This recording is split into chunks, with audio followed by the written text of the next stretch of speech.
Yeah, Sunday, yeah. Hey, I'm back in my bag, I know they missing me. You know I go hard until they finish me. I wake up and grind, they try to limit me. Highway to heaven, you know we by high intensity. That's right. I'm back in my bag, I know they missing me. You know I go hard until they finish me. I wake up and grind, they tryna limit me. Highway to heaven, you know we by high intensity. Sundays with Justin, Mondays we hustling, Tuesdays still training, by Wednesday it's draining, shot wet like it's raining. It's not though, try to knock me off my pivot, I'm straight to the block though. I can't do no pump fake, still watch out for the block though. I'm not your average player, I'm all-star status. Give all y'all answers, not no ball hog, bastard jump shot, look synthetic, but it's all natural. Body full of ice like I got back from a... What's up, y'all? It's Coach Justin. We're here again at the Sit Down Podcast. We have a very, very special guest once again today. One of my close friends, been knowing each other well over 20 years now.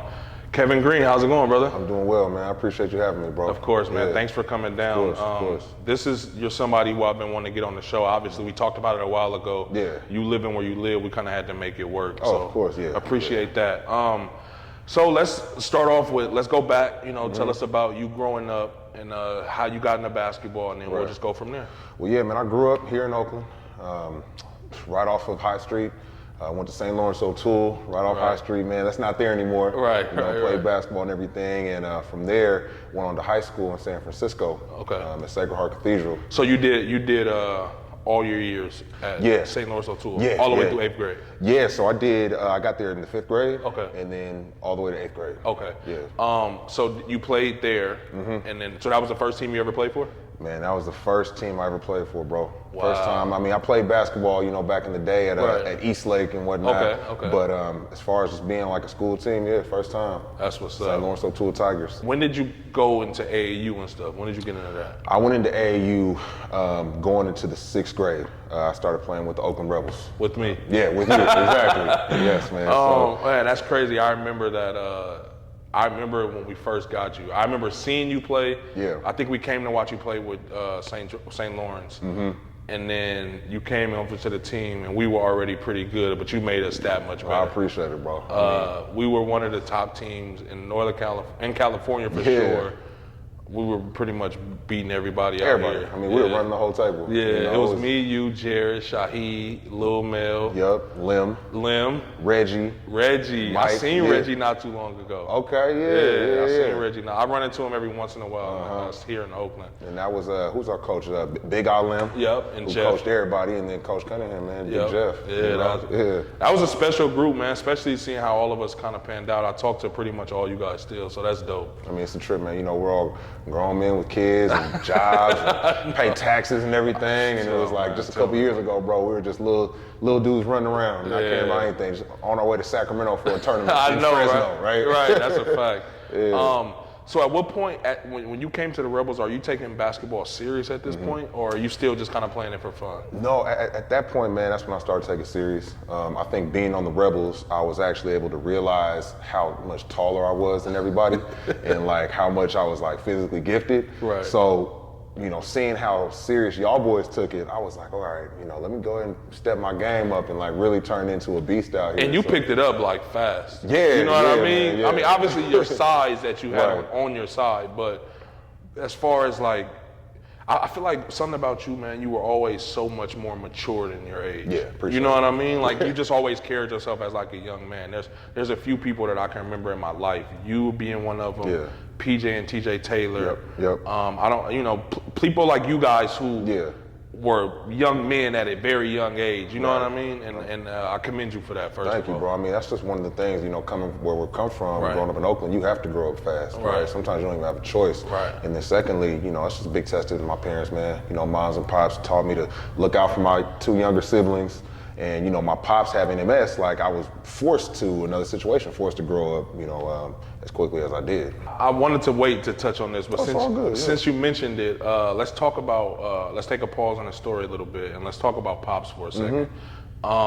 Because obviously I got to meet Pops. Yep. And again, another commitment to him in the way that he raised you, your brother and sister, and again, the way how mature you were. Because I remember I asked you a question. I was like, man, why are you so buff? And you was like, it's because sometimes I have to lift my dad. Yeah. And I was a little kid, and I'm like, damn, like I can't imagine that. Like I get mad if my mom don't buy me wrestling toys. Right. And this guy has to, seriously though, like that was like one of the earliest moments I can remember where something got put into perspective for me. You know what I mean? It's like, I'm watching Kev get it done and have to do something that I couldn't imagine having to do. Right. As well as still taking care of business. So again, commend you for bro. that. Appreciate it, man. It's all good. It's gonna be a lot of love being shown on this episode, obviously. I'm all about it.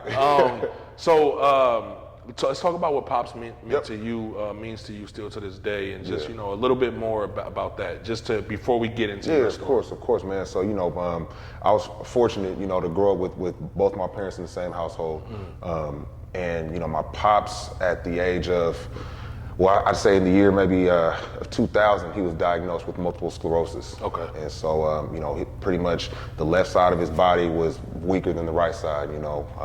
So I had to basically help him physically do a lot of stuff, from getting in and out the car, in and out the shower, in and out the bathroom, in and out of bed, everything. So this is what year? This was 2000 when he first got diagnosed. And then, so how old, I asked that because I want to, how old were you at this point? 10.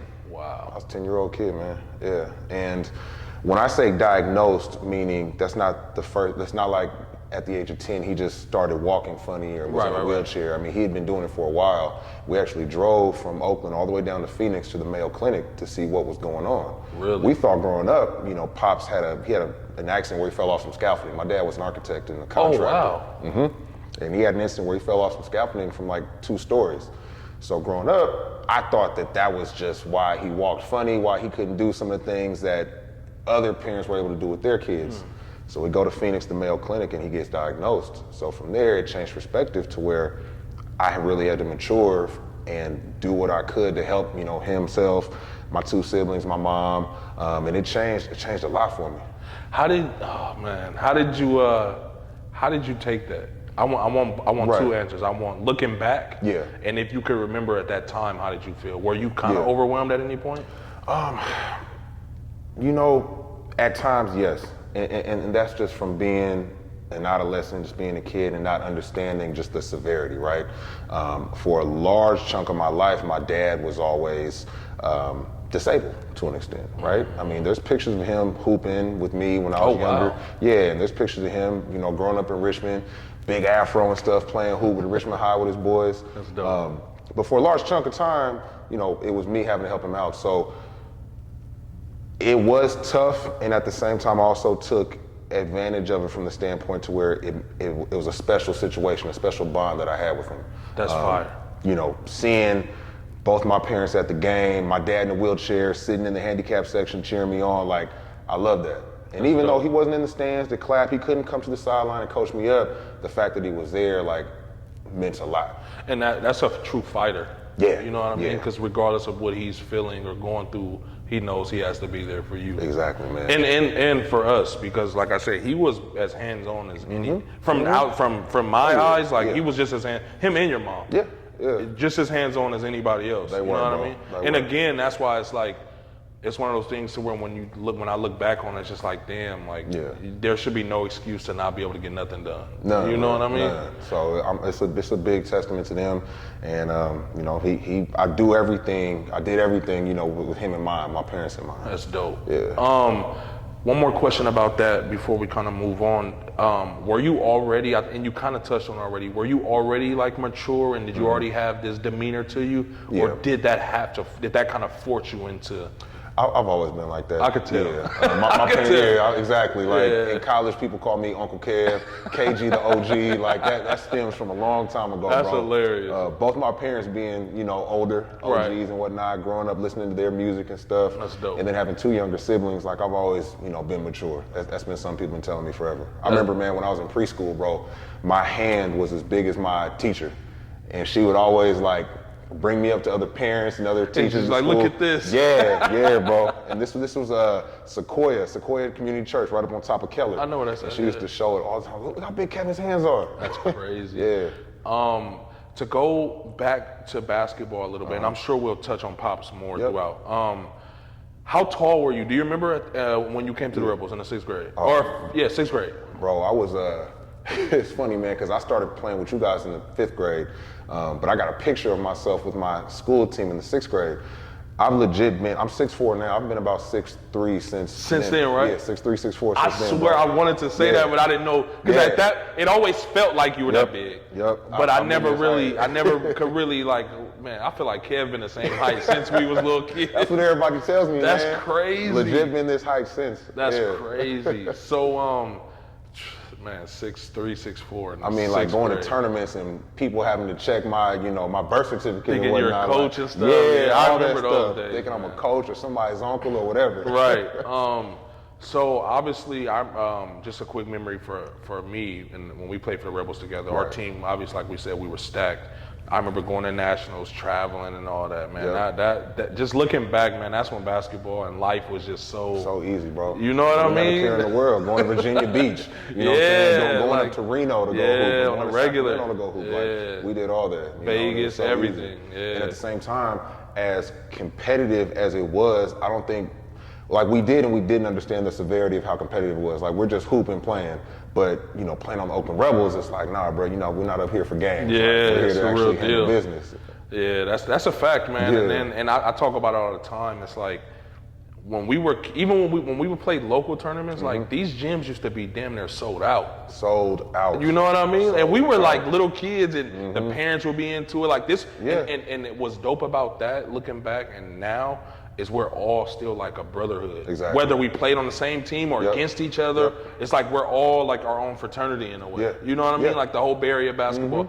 Oakland more so, but even like San Francisco's, it's people who would come to Oakland more often, and they are part of it too. And that's super dope to me because everybody supports each other. Everybody's doing well. You know what I mean? Of course, we lost a few throughout the years, which I don't want to say is normal, but coming from where we come from, it is. Exactly. You know what I mean? But yeah, man, that was a special. I wish that was documented, man. Every in time an era like now, and I sorry to cut you off. In an era like now that's so content based, I call it the content era.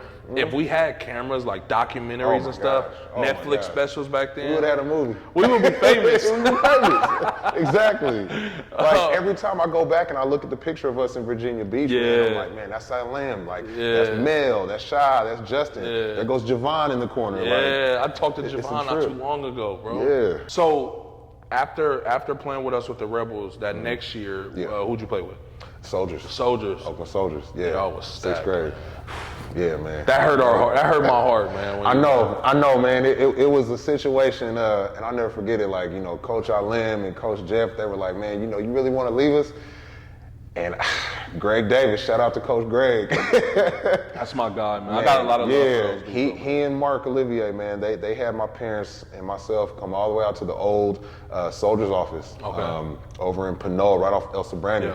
And I'm in there. It's Lance. A bunch of pictures of like LeBron and whatnot. De La Chandine. Okay. And De-La was in there. And I never forget, De-La came and gave me a brand new pair of Adidas. Oh, wow. And he was like, man, welcome to the family. Now you were sold. I was sold right then and there. I mean, I feel like anybody would. Yeah, anybody would. Especially, you got a kid in 6th grade. I mean, they're just telling me like, all right, Mr. and Mrs. Greene, if your son plays with us, like he has this possibility, that possibility. We've had this group of alumni come and play with us, and this is where they're at now, and we want to be a part of it. Plus, there's no fees. You ain't got to pay nothing. It's all paid for through, at the time, Adidas. Right. So I was sold, man. Yeah. Name some names. I was on that. Amari was on that team. Shaheed. Yeah, man. Amari Evans, D. White. Lim came later. Yeah, Lim came. Woody. Yeah. Who else, man? Who else? Travis Sims. Shaheed came later. Yeah. I mean, we had some people on that team. Lil Bobby. Oh, I remember Lil Bob. That was like one of the first teams that they had. Like you guys, like that was the start of that team, and then they went all the way up. Yeah, I think if I'm not mistaken. Yeah, we had DeMario too, right out of North Oakland. Tall DeMario. I don't remember him. Yeah. He was Maybe there. if I see him. Yeah. So how was that? How was it playing with the Soldiers? Was it like kind of it was like probably a little bit higher scale than what we were with the Rebels? Playing with the Soldiers, man, definitely took basketball to a whole nother level for me. just opened up my eyes to the possibility of what can happen from playing the sport. You go from 5th grade with the Rebels, you know, it's all fun, you're with your boys. You go to the Soldiers, you know, both big time respectable programs, but you're playing in front of different people when you're with the Soldiers, right? The tournaments you go to, it's not like the little tournament where, you know, your parents got to pay $50 whatever for you to participate in Fresno or whatnot, or Manteca. It's like, nah, bro, we're going to Vegas. This is a circuit. We're going to LA.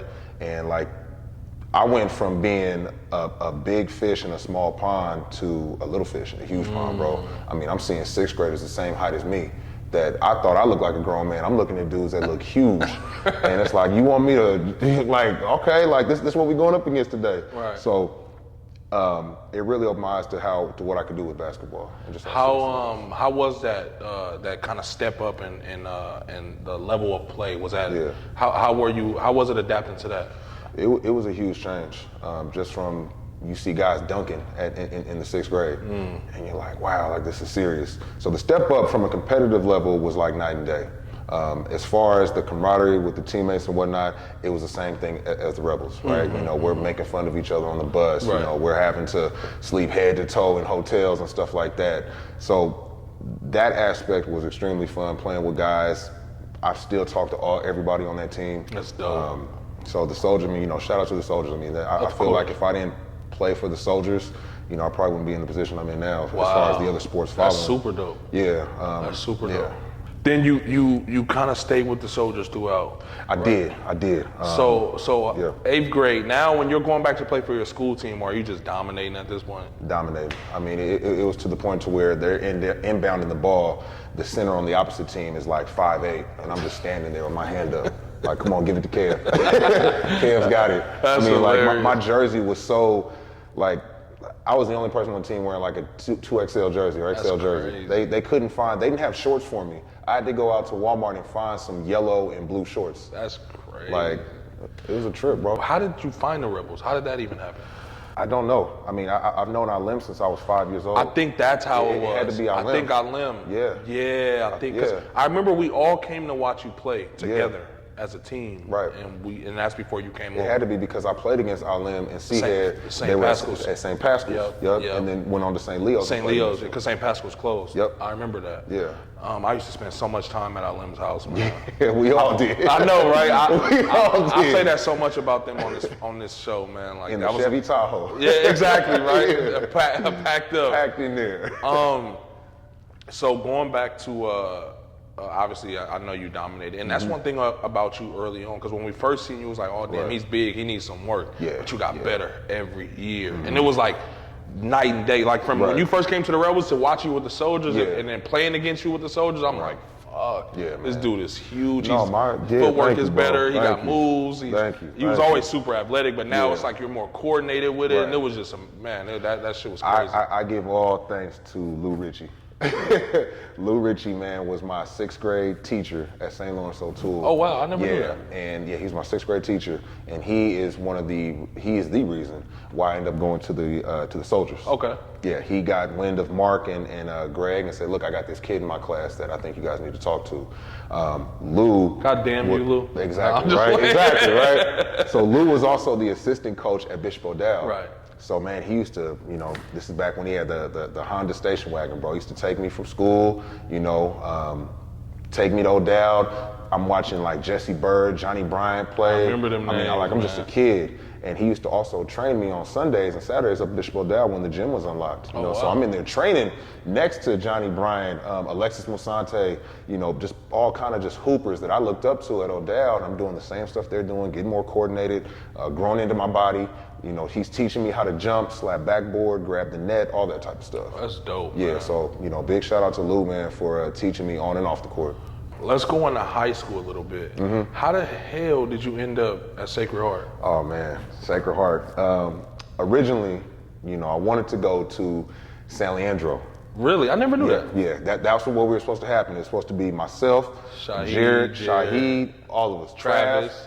We're all going to go to San Leandro, hoop together, win all sorts of titles, everything. Well, y'all would have had to run into us. So yeah, that's true.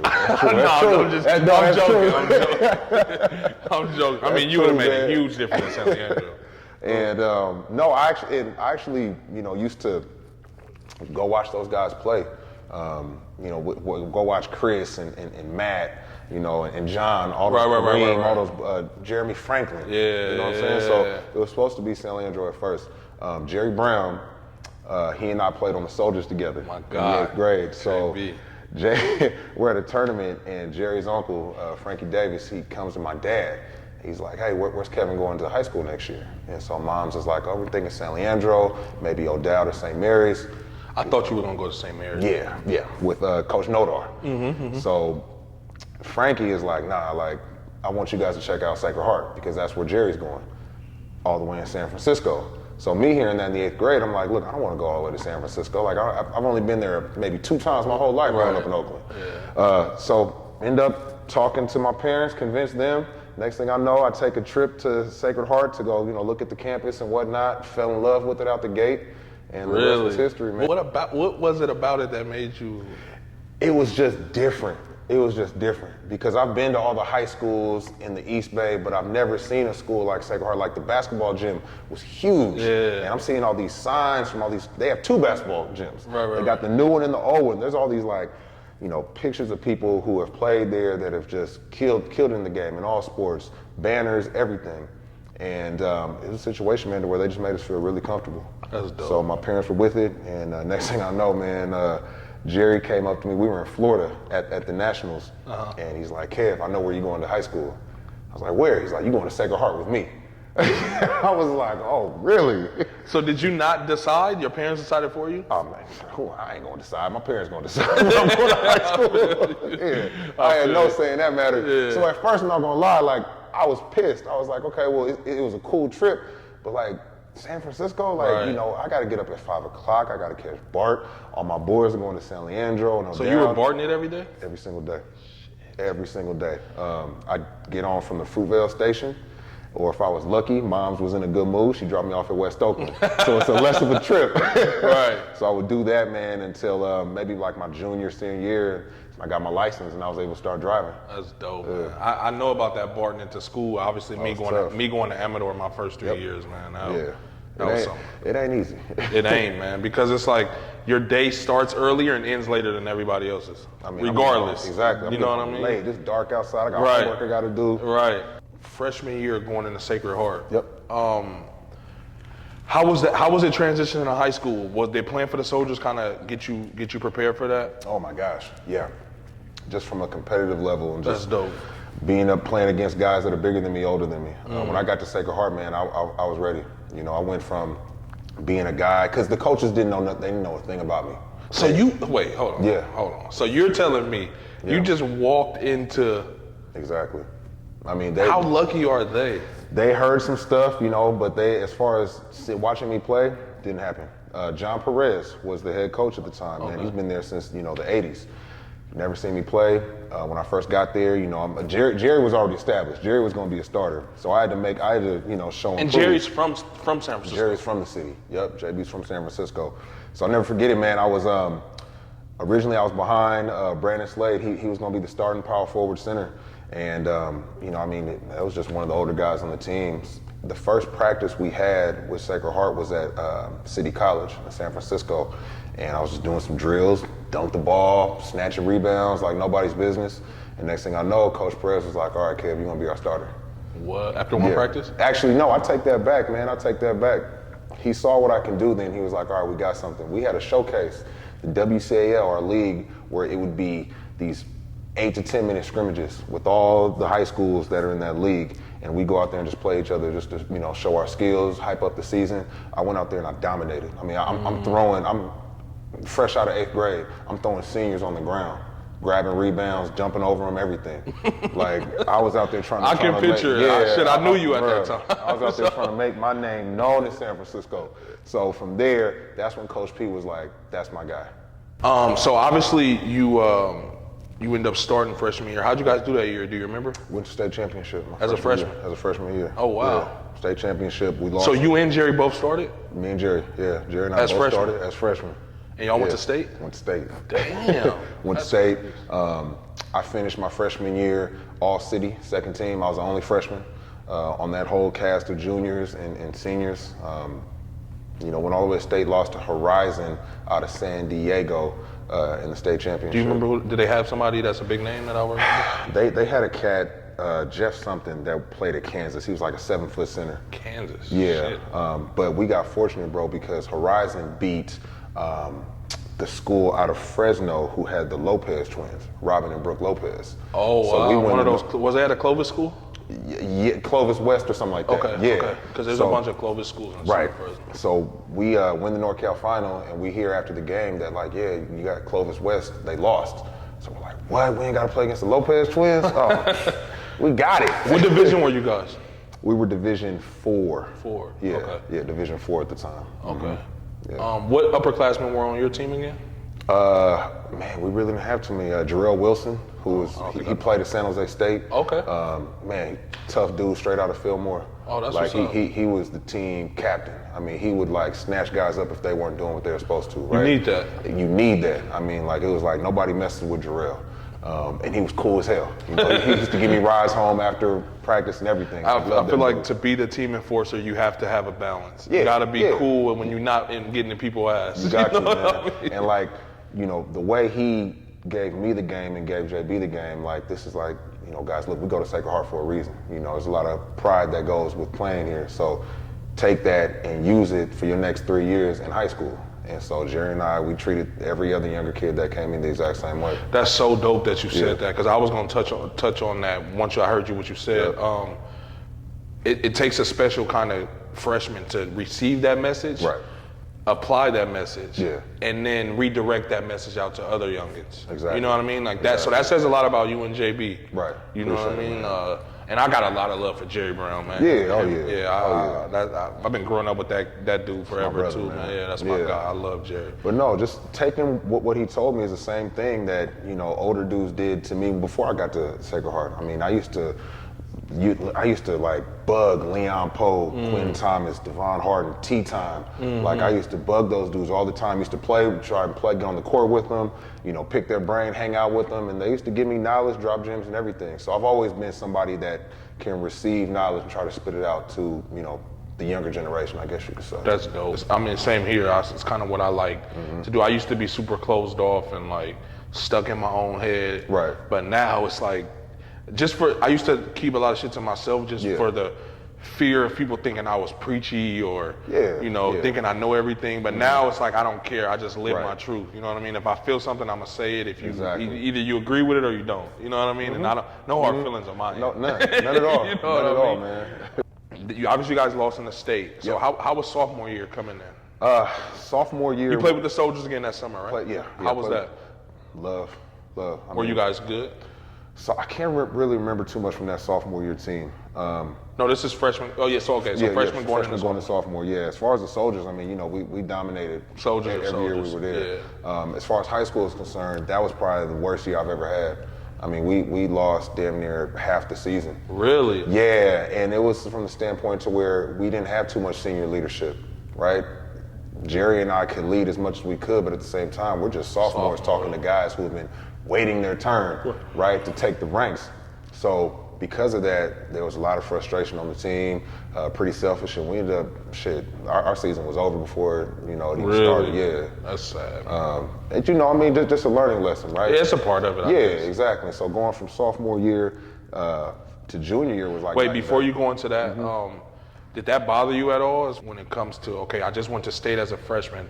Now I'm coming back. Probably, I know you. I know most competitive people like myself. You're coming into that year like, we about to go win it this year. Yep. Did that kind of mess with you and probably Jerry too? Yeah. Well, for me personally, what really messed me up was John Perez, my head coach, decided to retire from Sacred Heart. Really? Yeah. So he's been coaching there forever. But to me, I took it personal because we were so bad that year. And he tells us maybe like 2 or 3 games before the season's over, like, look, guys, this is my last season. I'm choosing to walk away, from Sacred Heart. This is after the bad year. This is sophomore year. Oh yeah. Sophomore wow. year. I thought you meant he resigned after the freshman year. Yeah. No. This is after our terrible year. We had maybe like 2 games left, and he broke the news. And I remember taking that to heart because I felt that it was our fault why he decided to leave because we were that bad, And to myself, that was just a motivation for me. Like, man, I can't experience a season like this ever again. Like, I feel like I got the coach fired. So damn, that's a lot. That's heavy. It's heavy. That's heavy That's for the a guy kid. that brought me in. You know, so I'm not used to coaches bringing you in and then leaving and retiring and stuff like that. Like, it's not. I mean, stuff I don't think there's a way to be used to that. There's no way to. You know what I There's no mean? way to. Yeah. So okay, obviously sophomore year wasn't good. So that next summer, you with the Soldiers again. Yeah, so next summer, man, is when I really turned up my training with Lou. That's when I really, did my own training and whatnot. I think that year we went to Vegas. My junior We as in year. the Soldiers? We as in the Soldiers, yeah. And I'm trying to think, that team was Jabari Brown, Desmond, Eric Obasekirai, Alim was on that team. And we had a couple other dudes, right? And so that's when the older team was like, I think at the time it was like Vinny, Mook, Matt, Tree, just a bunch of dudes. I know exactly. Yeah, I remember that team. That's when the Soldiers were orange and black, I believe. Yeah, they had like the weird colors. Yeah, I know we, exactly. We look like an extension of McClimate. Yeah. That year just being with those dudes and starting to get recognition from schools and whatnot opened up my eyes, because it's like, all right, Kev, you're really starting to do enough to where you're starting to get recognition. College coaches are asking about you and whatnot. So, turn it up, get it going. And so this is going into junior year, right?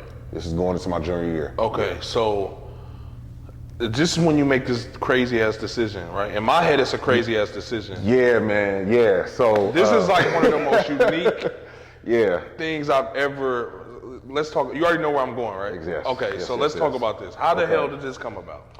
Because it had to happen in the summer, right? It did. It had to happen in the summer. So decided to play football going into my junior year of high school. Now let me ask you this: did you decide that, or did somebody come to you? People have been coming to me since probably the 7th grade, since I first started with the Rebels. Okay. Obviously. Yes. Like, hey, Kev, you need to play football. Like, give it a try. I was so irritated and mad with people telling me that, because I took that as, you're terrible in basketball. Really? You're a 6'4" center when you should be a guard. You don't know how to dribble or shoot. Really? Like, play a different sport. That's what I had in the back of my mind. So my junior year, I just said, the hell with it. Like, let me give it a shot. I always took offense to people telling me to play football. I never knew that. I always saw football as a dumb sport. Really? Like, why would I want to put a helmet on and smack into somebody else? Like, I'm gonna go out there and get hurt. When you say it like that. Like, why would I do that? Like, sport's dumb. That's how I thought growing up, until I was able to do it myself. Tell me about your first day of football practice. I have to hear this. Oh my gosh, it was a joke, bro. I didn't even have cleats. I didn't have cleats. You went out there with hoop shoes? I went out there with hoop shoes. That's hilarious. I went out there in some hoop shoes. I didn't know anything about the positions. Like, I tried to study football as much as I can going in that first workout. My favorite player is Terrell Owens, right?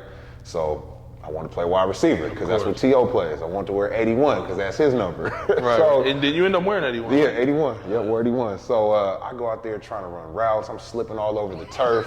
Like, people are laughing at me. Like, it's Kevin, the football player, out here trying to play with the football boys. Like, bro, this ain't you. Yeah. So wide receiver didn't work out. John Lee, who was my head coach for football, he pulled me to the side. He said, Kevin, I think you find some success playing defensive end. All right, coach, whatever you want. So teaching me how to play the sport. Aside from Coach Lee, Barry McLaughlin, who was my D line coach at Sacred Heart, just taught me the ins and outs of just, what it's like to pass rush, what it's like to tackle somebody. Now, mind you, bro, while I'm playing as a junior, I'm still a basketball player in my head. So, like, if you go back and watch the film from my junior year, you'll see plays of me. There'll be a tackle right in front of me. I'm like, look, I'm not jumping on that. Like, I'm gonna tear my ACL. Like, y'all go ahead and do that. My job is to tackle the quarterback and go from there. But, like, I'm not gonna throw my body into, no, I'm not doing that. It's stupid. That's crazy that you had that mindset. I never knew that. Terrible mindset to have. But, I'm 16 years old playing a sport I've never even thought about playing my whole life. Like, football was brought to me as a younger age with the East Bay Warriors, but I was too big. I went out there for trials to weigh in. They were like, yeah, he's too big. So when they told me that at the age of like maybe 10 or 12, I'm like, yeah, football's stupid. That's crazy. And I played for East Bay Warriors. Yeah, I was like, the hell with that. So if I can't do football, just do basketball. Yeah, that's crazy. But you're hella fast though. Right. So I could see why they put you at DN for obvious reasons. Exactly, man. How quickly did you pick it up? Oh, very quick. I mean, I killed it. I had maybe like 25 some odd sacks that year. Yeah, and just dominated. So now are you getting recruited in football? Yeah. Yeah. That shit came immediately. Quick. I remember this. Quick, That's why I'm yeah. laughing. 'Cause I remember it's like, oh shit, Kev got all these football offers. What? All kind of letters. I mean, I'm getting letters from school. I would never think that I'd. How did that make you feel? You know what, Justin? It made me feel dominant, because on the basketball court, I was dominant, but I wasn't dominant like Wendell. I wasn't dominant like Eli Holman, right? I wasn't dominant like those dudes for playing a big man position. On the football field, I'm bigger than everybody, I'm faster, and I'm stronger than everybody. So, they couldn't stop me. So I just continued my craft, man, and it was just a great feeling, especially getting letters from schools like USC, Cal, UCLA, Alabama. Like, they want to see about me, Notre Dame. It's like they want to hear what's good with me, for sure. Like, let's keep it going. That's big right there. So at this point, are you taking the work ethic from basketball and putting it into football, or are you still kind of? No, I'm still on the fence. On the fence Even about. though I'm getting So you letters, still want to be a hooper? Yes, still want to be a hooper. Even though I dominated as a junior. Going into my senior year, I'll never forget it, I called my best friend, Billy Mullins, man, and I was like, I don't think I want to do football anymore. He was like, why not? I was like, man, I just don't think it's me. Like, I still want to go and play basketball in college. Like, that's where I see myself playing in college and playing after. He's like, Kev, but you did so well, just give it another shot. Like, the guys really liked you on the team. Like, I really, think you have a huge shot at it. And from there, man, it was just icing on the cake. Now, I will tell you this story. It was going into my senior year. This is when football became a reality to me, aside from that conversation with my buddy. We go to the Boo Williams tournament with the soldiers. With the soldiers. And this is like, I think it was myself, Lim, the guys who I just named, Will Cherry, Memo, Q was on that team, and played at Mac with the bounce. Dame. Yep. Big Dame. Yep. Big Dame was on that team. That was the first time I've ever experienced not playing in a game. I went out there for the Boo Williams tournament. I might have played 2 minutes the whole time. I'm really pissed. I'm pissed at Mark Olivier. I'm pissed at Greg. Why didn't you play? Because that's when the skill set of me with basketball started to decline. And I was that 6'4", 6'5", center power forward, right? John Wall's playing that tournament. Like, a bunch of other pros are playing in that tournament, dominating. And so as DeMarcus Cousins was in that one, right?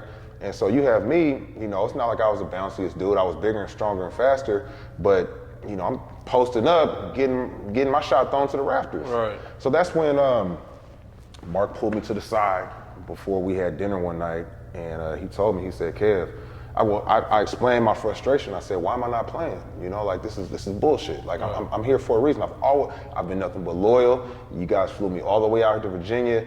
Why am I riding the bench? I've never experienced that before. And he said, Kev, I'm gonna keep it solid with you. Basketball is not your sport. Football is gonna get you paid. Football is what is gonna be your sport, man. And I understood it, but I didn't understand it, because I already had a season under me. I played well, but as far as being in the NFL and playing past college, or really in college at that time, wasn't something that I fathomed. So Mark told me that, and that's when it came to a realization in my mind, like, okay, football it is. Really? Yeah. Did you take it as like this is something that I want to do being taken away from me, and I'm getting pushed again in this other lane? Yeah. You guys are still telling me I'm not good enough for this. Yeah. How hard was it to say, not be stubborn and say, no, fuck y'all, I am good enough to. Right. It was tough, man, because I felt like I was on an island by myself out there, right? Like, I didn't have anybody to really, like, as far as teammates, like, to talk to and explain my frustration, because they weren't understanding it. Like, Will Memo, and all them other dudes, they didn't play with the soldiers as long as I played. I was just about to say, right? so now you're one of the last original ones standing. Exactly. Because Lim is with the Hoosiers at this point. Damon Powell really played with us. He just played that one Boo Williams tournament with the Soldiers. Yeah. Will, the Mac guards, they came from a 32-0 team, so they're already locked in. They're already locked in. They're a unit already. Yeah, and all those dudes that played on the Soldiers at that time, like I just met, during that summer or whatnot. Damn. So I didn't have anybody that was like, "Hey, Kev, like, look, man, you've been playing for so long, like, go holler at Mark or go holler at Greg." I didn't have any of that.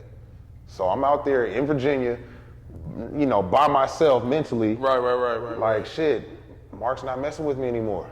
Like the Soldiers, they're not rocking with me anymore. And this is your last year AAU. Last year AAU. Damn, that's a fucked up feeling, bro. It is, and Mark didn't tell me that to make me feel that way. Of course it's just how I internalized it, right? And I swear to you, bro, every time I see Mark, I talk about that and I say, bro, thank you. Thank you for telling me that, because you honestly woke me up. Like I think about that tournament and whatnot, and that's where it switched in my mind. Like, all right, going into my senior year, like football is it. Like football is what I'm going to make happen. Okay, let's go back a little bit. I want to ask about junior year in basketball. Yeah. How was that? For high school. For high school? For Sacred Heart. Junior year of high school was fun. We went to the NorCal finals, dominated the WCL. I believe we won the WCL that year. We had a new head coach, Daryl Barber, brother from Woodside. He's been Woodside is out like Palo Alto area, Palo right? Alto area, yep. Okay. Coach Barber was the coach for Woodside, man, for I think 15 some odd years. Okay. And so when he first got to Sacred Heart, I mean, we had already clicked, right? He called me before he got there, got a chance to talk to him, learn about his style of play, loved him just out the gate. Junior year was fun because he let us run up and down the court like we were the Warriors under Don Nelson. Just fast break, give it to Jay, alley-oop dunk, give it to me in the post, dunk, we were just running and gunning. And we went to the NorCal finals and we lost to Sacramento High. Oh, with Chase Tapley. Exactly, with Chase and all the boys. Yep. Who was it? Yep. They had a couple other, they had two big cats. Yeah, they had some bigs, I was going to say, they had some bigs. So we wanted to play that team bad when I was at Mac, but we couldn't get it. Oh, everybody did. Yeah. I mean, it's old school Sac versus the Bay. Exactly. Shout out Phil Handy. Right. And then the Sac Raiders. Yep, versus Sac Raiders. Oh my gosh, with T. Mitch. T. Mitch, Xavier. I just reached out to T. Mitch to try to get him on the show. Actually. Yeah. Just like this last weekend, like Sunday. Yep. I DM'd him. That's my guy. I love him and his pops. Yeah. At least you guys won more. So now you and Jerry. Cooper's on that team too, huh? Yep. Daryl Cooper. Yep, Kenny Cabinets was on that team. Kenny, man, me and Kenny used to be boys. When he was with the SF, when we were Oakland and they was SF. Remember we went to Virginia? Exactly. That was all my those dog, bro. Me and Kenny. I actually ran into Kenny. I want to say like 2 summers ago out here. Yeah. And we we work for each other on social media. I'm not sure if we still are. Right. But I love Kenny. Oh, yeah. I liked a lot of those cats from the SF Rebels. Tiandre Hubbard, Dean Parker. Yep. I still see Lee Hubbard to this day because he still got a younger son that's still in high school at Reardon. Yep. Yeah. So I still see Lee. Man, that's crazy. So man. So going into my junior year, we played against Sac High at a tournament around Christmas time out in I think it was like Modesto or something. Oh, Modesto Christian. Modesto Christian tournament. Maybe. Yep. My boy Reeves Nelson. Yep. So we played against Sac High, and they beat us by like 4 points, right? At the tournament. Okay. And the coach comes up to Daryl Barber, and he's like, we're gonna see you guys again, right? Because we're the same division. And so I kept that in the back of my mind. I was like, man, we got to beat these dudes when next time we see them. So we go through the whole season. We play Sac High up at Arco, NorCal finals. They beat us, right? This is what really pissed me off so much, man. Love the coach for Sac High, right? Great dude. But he came up smiling to Coach Barber, shaking his hand, laughing, like, I told you we were going to see you guys again. How much did they beat you guys by? It must have been like 8 points. So it was another good game. Yeah, it was another really good game. And I was so pissed off because, being from the Bay, we don't lose to Sacramento. Yeah. It doesn't happen. They don't play ball like how we play ball. Right. And I'm sure they feel the same way. And they feel the exact same way. It's just a respect thing, Yeah, And so he talked to Coach Barbie. He's like, yeah, I said, I told you we're gonna see you guys again, and that just pissed me off. So that whole summer, I had sack high like in my room, bro. I never forget, on a piece of paper I wrote sack high. Really? Right in my room, going That's into my crazy. senior year. Yeah, I was like, I'm never losing them again. And what made that so strong is just like seeing those boys during the summer at like AAU tournaments and whatnot, right? And it's like, it's all love, but at the same time, it's like, I'm gonna see you again, next I think season. Chase played with Double Pump, huh? Yeah, he did. I think somebody, one of those other teams. He didn't play for any Sacramento-based teams, I don't think. Let's go into senior year. So that summer, Yep. Boo Williams, all that stuff happens. Now you're going into football season this year with a different mindset. Way different mindset. Can you explain that mindset a little bit? Yeah, way more college recognition. I started getting recognition from the Bay Area as far as being like, one of the best defensive players. I remember I started seeing you on NorCal Preps. I'm on NorCal Preps, right? Like, what the fuck is Cam doing on the football field? That's hilarious. My name is in ESPN High School Magazine. How does that feel, though? Oh my gosh, I felt like I had that feeling that the guys that I saw at these AAU basketball tournaments had, as far as the recruiters, scouts. Like, hey, let me take a picture. Let's get this little interview over here. Like, I was starting to get that notoriety, and it's just like driving my ego in the sense to making me want to work harder, to gain more and more. I mean, it was just huge seeing all that type of stuff. Like, I'm getting college coaches are calling me now. I'm going down to USC to do like like a high school camp that they have, just to have guys run around. Right. Nike camps, Nike Invitationals over at Stanford. That's to dope. where I still don't know what I'm doing as far as football, but I'm bigger, faster, stronger, running circles around everybody. That's fire, Yeah. man. Now, does that shift go? Are you kind of all the way in football now, and kind of like basketball secondary, or are you still kind of? I was still on the fence, but I had more of a foot in football. Okay. Just because I know what I can do. My senior season, I dominated. I mean, I was the best player in the WCL, like hands down, from a defensive perspective. Yeah. I'll never forget, man. We had a game against Valley Christian, all the way out in San Jose, and I forgot the name of the running back. But anyways, they're way on the opposite side of the field. All right, it's like maybe like 80 yards away.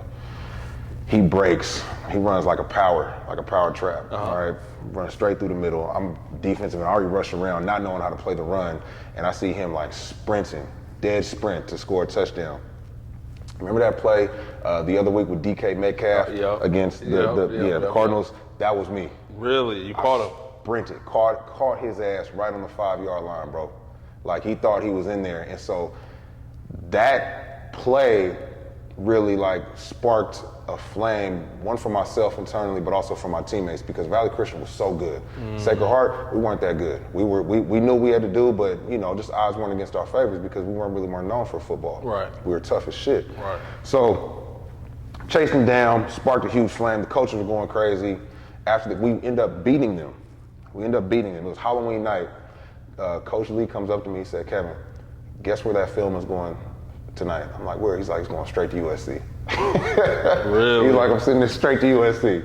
So I was able to see myself dominate from that perspective. Like, I'm bigger, stronger, and faster. I really want to do football. Now I'm that dude in the Bay from football. Yeah. And now it's probably one of those situations where it's like you tasted blood, now it's a wrap. Exactly, it's a wrap. That's fire. It's a wrap, bro. Let me ask you this: where was your first offer from? Do you remember? Colorado. How early was that? Going into my senior year. Okay. So you hadn't gotten any offers that junior year? No. But now your name is bubbling. It's probably a lot of interest, but it's like, damn, first year football player, we don't know. And then coaches saw the potential way before I saw the potential. Right. Yeah, right. So Colorado was my first offer, and having your first college letter was. They weren't Pac-10 at the time? No, they were Big Ten. Big Ten. Yep, Big Ten at the time. So how'd you guys do in football that's your senior year? We won the championship for small schools division. Really? Yeah. That's dope. Yeah. So we played all the way at San Jose City College.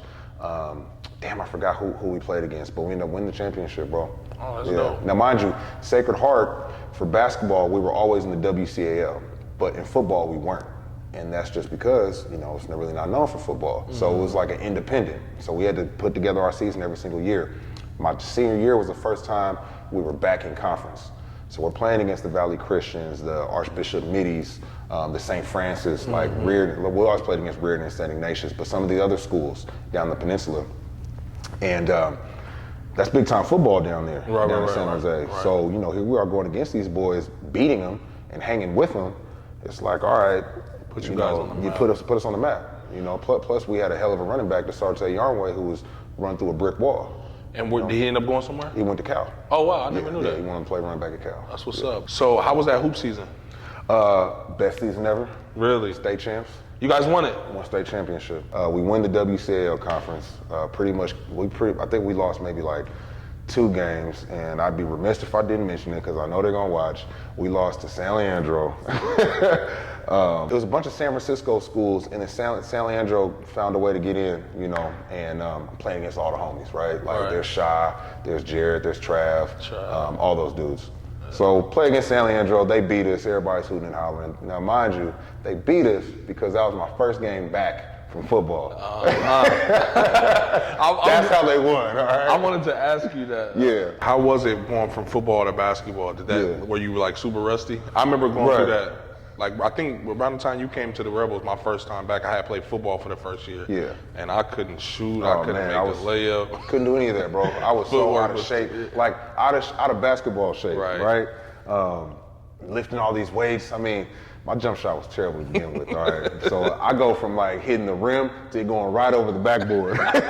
Like, that's how bad it was. I mean, because, you know, being so big for football, I'm touching this light basketball, just throwing it right over. So it took a couple weeks, man, for me to adjust and get back into the rhythm.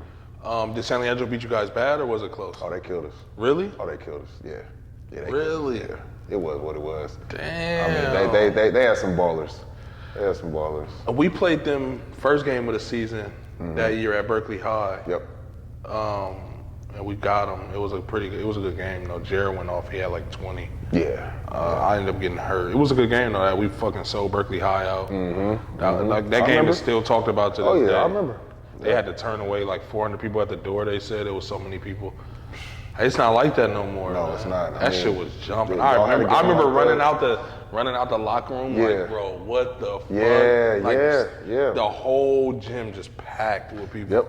So, and you guys girls played right before us that game. Oh yeah. I mean, that was a freaking WNBA team right there. Yeah, they were so nice. Were so damn good. Yeah. That experience that you had, bro, we had that once a year at Sacred Heart. We played against St. Ignatius.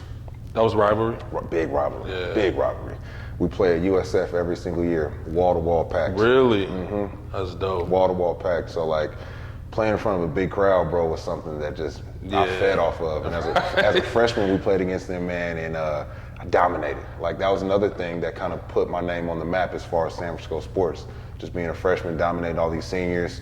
We ended up losing that game my freshman year by like 2-3 points, but I remember draining like the last 5 free throws to get us, you know, within reach.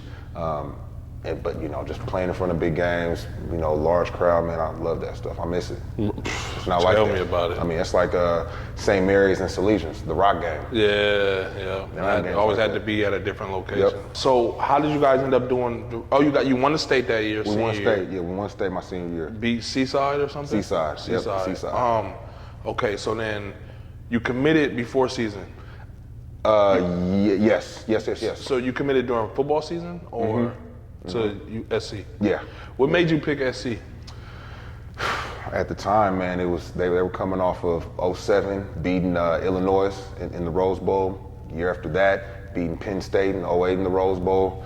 If you're playing football on the West Coast, you don't go anywhere else. If you're good enough to get recruited by them and get off the scholarship. No, because at that time, Oregon was not what Oregon was. Ended up turning into. Turning into. Oregon, I think they had Jeremiah Masoli, who's from here, the quarterback. They used to just light up the point. They light up the scoreboard, right? But they'd always like lose games here and there. They didn't dominate till I got in college. But SC, just dominating everything. Oh, is there anybody that didn't offer you that you wish would have? Yeah, Cal and Stanford. They didn't offer you? No. Do you know why?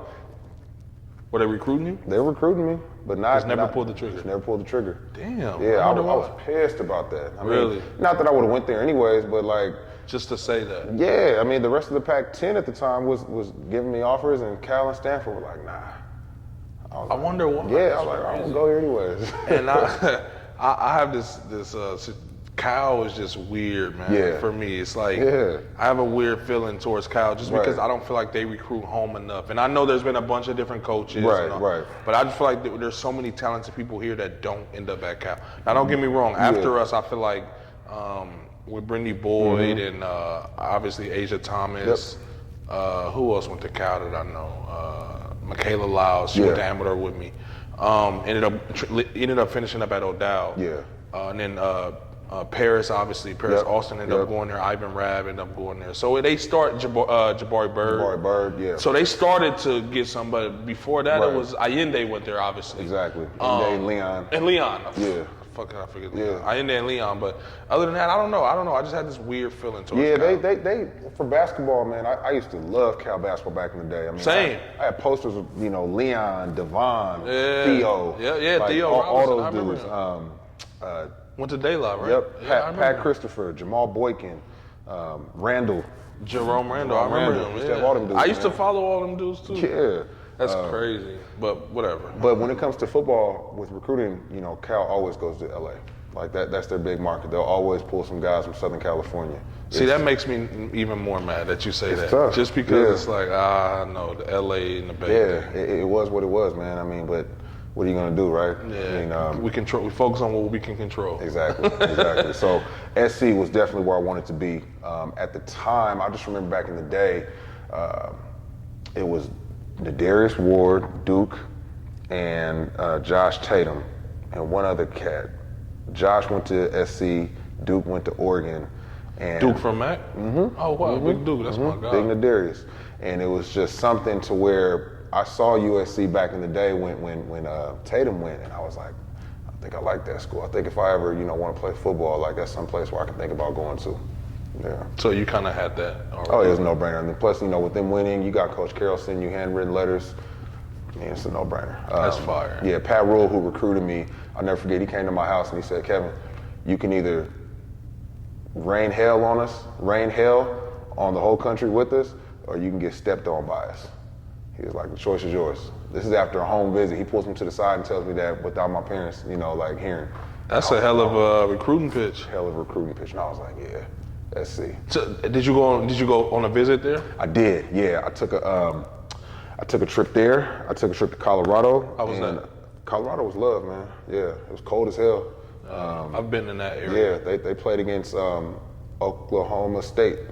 Yeah, and it's funny, I actually ended up seeing one of my future teammates on that team. We talk about all the time in the league, but yeah, so Colorado, Washington State. And I'll never forget this. Shout out to Will Bruce Sr. I was talking to Uncle Will. I was like, man, I'm trying to figure out where I want to go. He's like, well, who's recruiting you? This school, that school, and that school. Where do you want to go? I want to go to USC. He said, well, man, you better stop playing and let them know. Right. So why do you say that? He's like, look, they got a bunch of kids they're recruiting that plays your position, your height, your size, everything. Like, yeah, that's one of those schools that you can't play with because they'll move on. Yeah, not at all. So I had a conversation with him. He told me that, and I said, yeah, okay. So I took the trip, had a hell of a weekend. And that Sunday, he told Coach Carroll to his face, I said, yeah, like, this is where I want to be. That's dope. I want to be a Trojan. Yeah. That's dope. Yeah. So how was it? You had never lived away from home, obviously, right? No. At this point. So you don't move too far, but you go to LA. How was that? Were you kind of nervous moving away? I wanted to stay close because of my family and my dad. Close enough. Right, close enough. But I didn't want to be in Oakland because I wanted to be away from, just my buddies and stuff. I wanted to get a different experience. My first night in the dorms was different.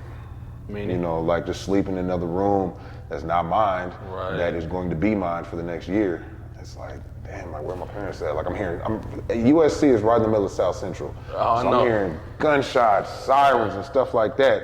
Bunch of stuff that, we grew up here living in Oakland, man, but everybody's raised differently. So being so close to that, man, myself, I was like, damn, like, like what is this? It was a hell of a time. Did you come home a lot or did you? During the summer, during Christmas break for like a week, that was about it. How soon did you have to go down?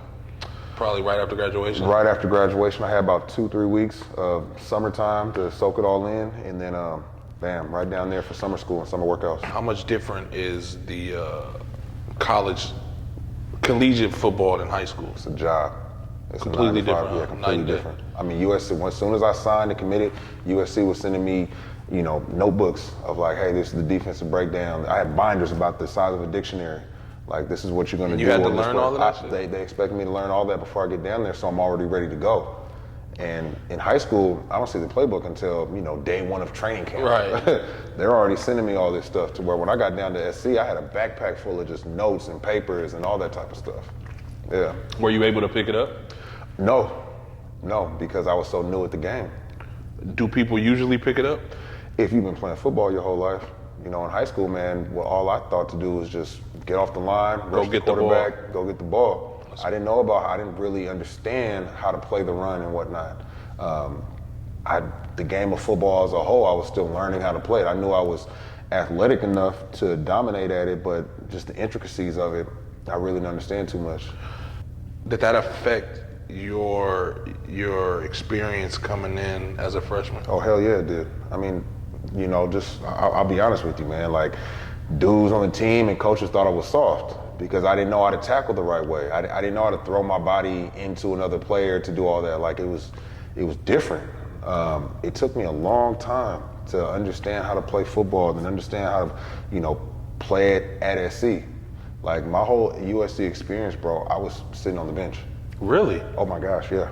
Yeah, I might have played 10 minutes out of my 5 years there. I redshirted my freshman year because the coaches wanted me to catch up and learn how to play defensive end. They first brought me on as an outside linebacker. Had no idea what the hell I was doing. No clue. Like, you want me to stand up and try to make an open field tackle? Nah. Like, come on now. Barely walk and chew gum on the field. So they put me into a position where I was a little more comfortable playing defensive end. Granted, I've never seen an offensive tackle bigger than myself. We had a guy, he plays with the Dallas Cowboys. He's been there probably maybe his 13th year, Tyron Smith. All-American, everything. This had to be the biggest human being I've ever seen in the world. Really? I mean, and he looked like a giant tight end, and he's playing tackle. Like, I'm brushing up against this guy. It's like Shaq going up against, a 5'5" post player. I mean, he's putting out one hand, and I'm like this. And like, just seeing offensive linemen, defensive linemen, seeing wide receivers that are my size running 4.4s down the field. I'm like, holy shit. What was your fastest 40 time? I ran a 4.45. Yeah. No, excuse me, 4.540 during my pro day. But yeah, man, just seeing those dudes on the field. I mean, Taylor Mays was God's gift to USC football at the time. He was an All-American safety that we had. Taylor was my size playing safety. I've only seen safeties about, 5'6", 5'5" on the field. This dude's 6'3", faster than me. Wow. Yeah, same build, size, everything. Is he in the league now? Yeah, he played 6 years and then retired. Okay. But, him at the time, Taylor, guys like Ray Maluga, Clay Matthews, Brian Cushing, Reggie Bush, obviously, those are the players that make you want to become a Trojan because you see how they get down on the field and like you want that. So me, not knowing how to play, getting called soft and everything on the field, like I felt let down because I couldn't live up to that expectation. You have all these expectations of being, a 4-star, 5-star freshman coming in SC. You want to play out the gate. And it's like, nah, Kev, you need some time. So that was a tough bullet for me to swallow, bro, throughout my 5 years. Does it bring you back to that, the basketball feeling a little bit at this point? Yeah. As far as like, damn, I want to be good enough in this, but now here people are telling me I'm not. Of course. And you just went from, again, dominating in high school, just like you dominated basketball early on. And now it's just like, fuck, I'm hitting this roadblock again. It was a huge reality check. Really? I go from talking all kind of smack on the field in high school to dominating, seeing my name in ESPN magazine to like, all right, man, get in line. Like, sit on the bench. Actually, we're going to redshirt you, and we're going to change your position.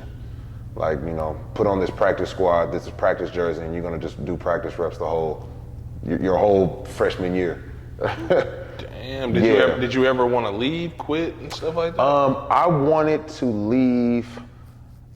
I didn't want to, no. The only time I wanted to leave was when my pops had passed away. Okay. Going into my sophomore year at SC. That's the only time I wanted to leave. But as far as football is concerned, it didn't matter where I went because I had to play the game. You know, I had to go out there and tackle. I had to get hit. I had to injure myself, break an ankle or break some fingers playing defensive line. So it didn't matter where I went. I was fortunate enough to go to USC to learn how to play football. That's something that I'll never regret. Yeah. That's dope. Yeah. So you just kind of took us in a sophomore year. Did it get better a little bit at that point? No.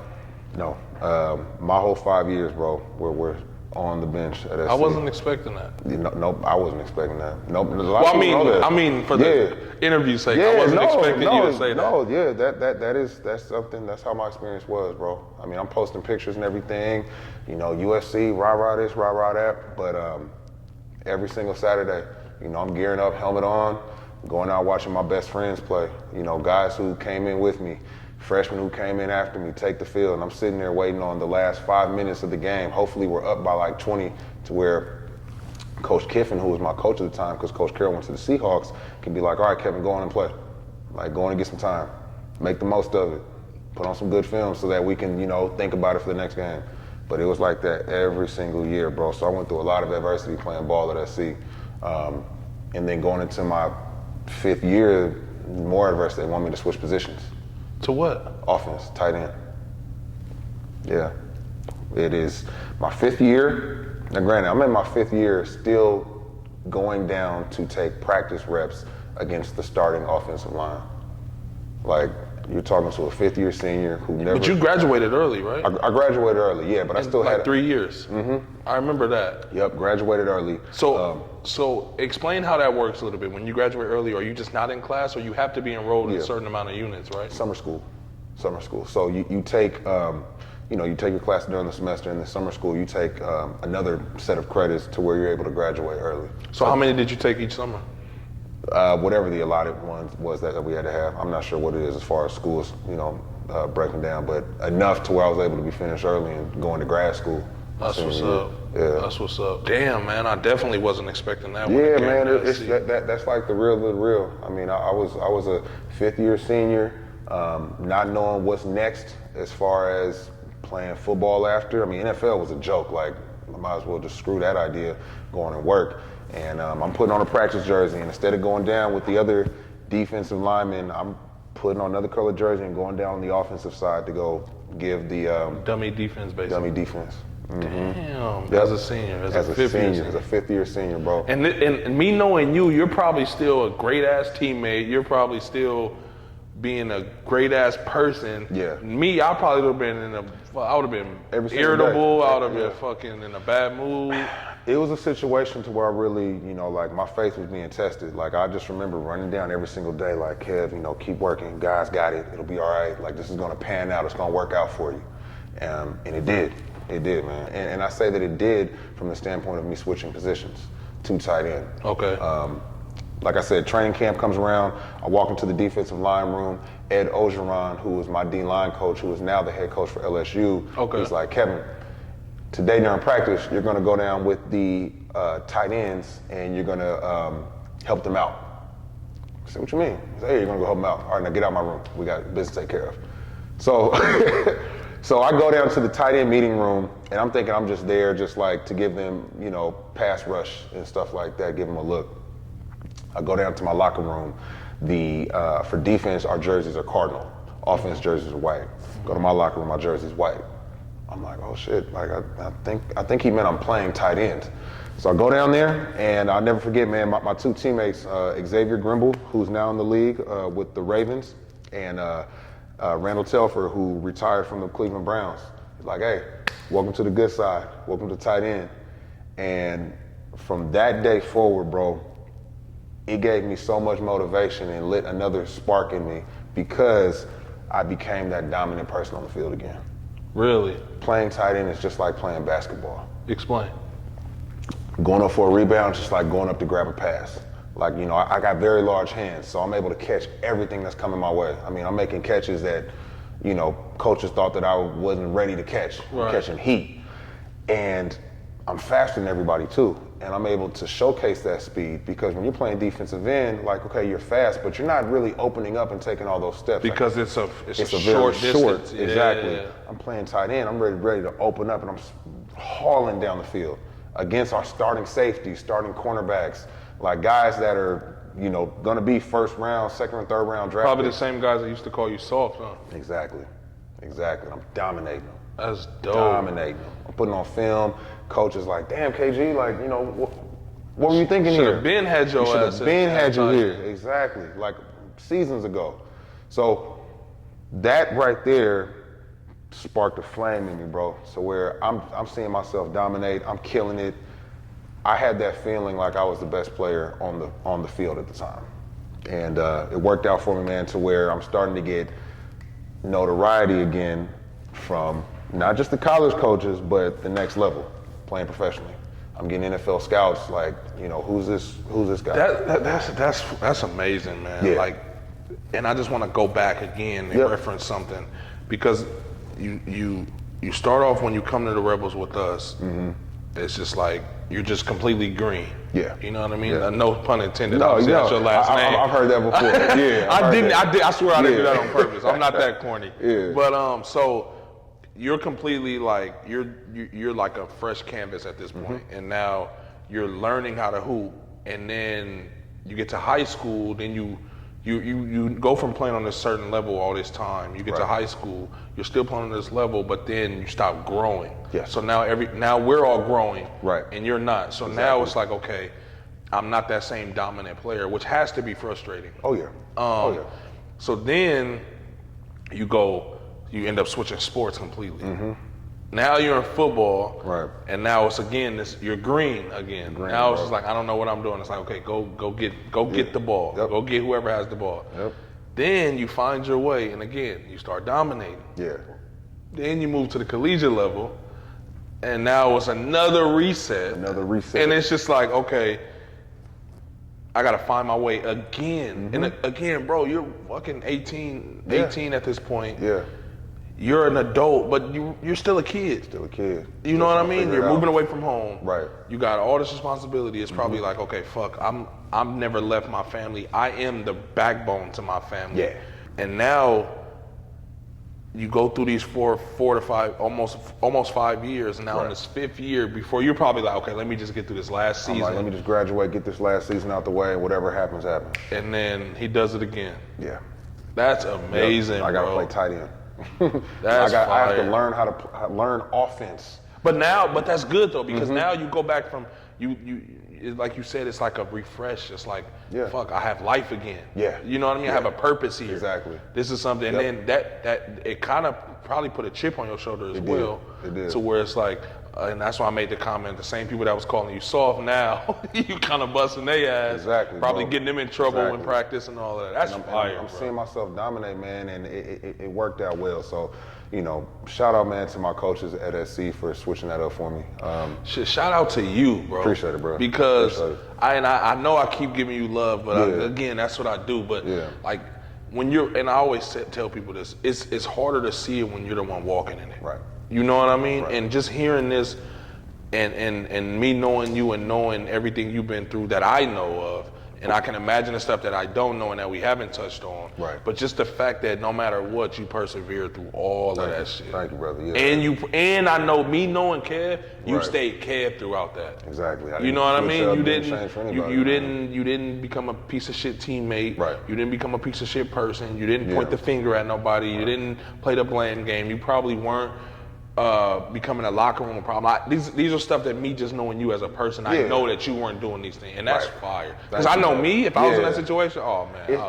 It's tough, man. It's tough. It's a situation to where I couldn't expect somebody else to be able to go through that and come out the way that I was able to. That's fire. I just continue to tell myself, like, Kev, continue to watch film, continue to work on your craft. Like, if you continue to do the right thing day in and day out, good is gonna come from it.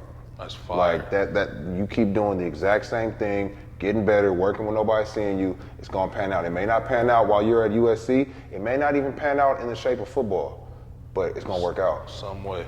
Somehow. And I'm glad you said that, because I go through those battles within myself all the time, Right. to this day. Right. Like there's times where I have to sit in the mirror and have conversations with myself, which might sound crazy. Yeah, no. But it's my little self-therapy. It's athletes. Right, Athletes. right. And That's it's my self-therapy thing that I do now, to where it's like I have an honest conversation with myself in the mirror, and I just tell myself, like, when times get tough, man, it's only gonna make those better days feel better. Exactly.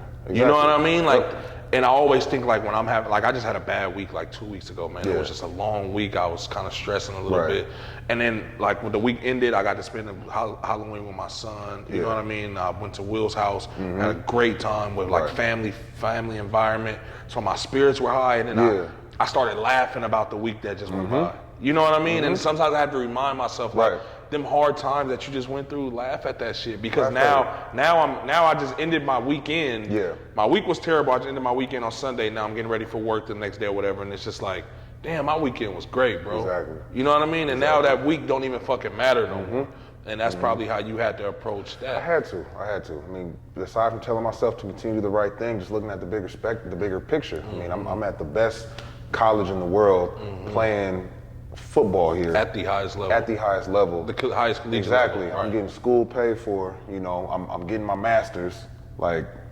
Meeting lifelong friends. Right. Lifelong friends, lifelong connections. So if football doesn't work out, I got something else to fall back on, you know. But at the same time, I'm here because of football, so let me put just as much emphasis and effort into it. That's dope. Yeah, For you to be at that age, you know, you're probably 21, 20, almost. I think I was like 20, 23. Okay.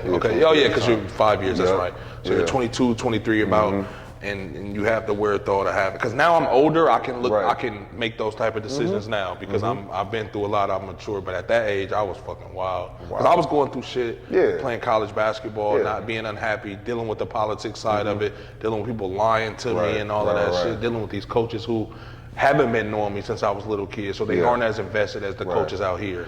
And that's one of the things just where a lot of people don't understand what us as athletes go through. Like there's a lot of like, you know, mental pressure that comes along with it on different levels, obviously, right? Like, you know, your mental, you know, what you were going through mentally is a lot different from somebody way on the other side, you know, or one of your teammates, but it's there and it's affecting you. So there's more than meets the eye, man, when it comes to like, playing sports at the highest level ain't for everybody. It ain't. It ain't because it's not as pretty. And I tell people that all the time.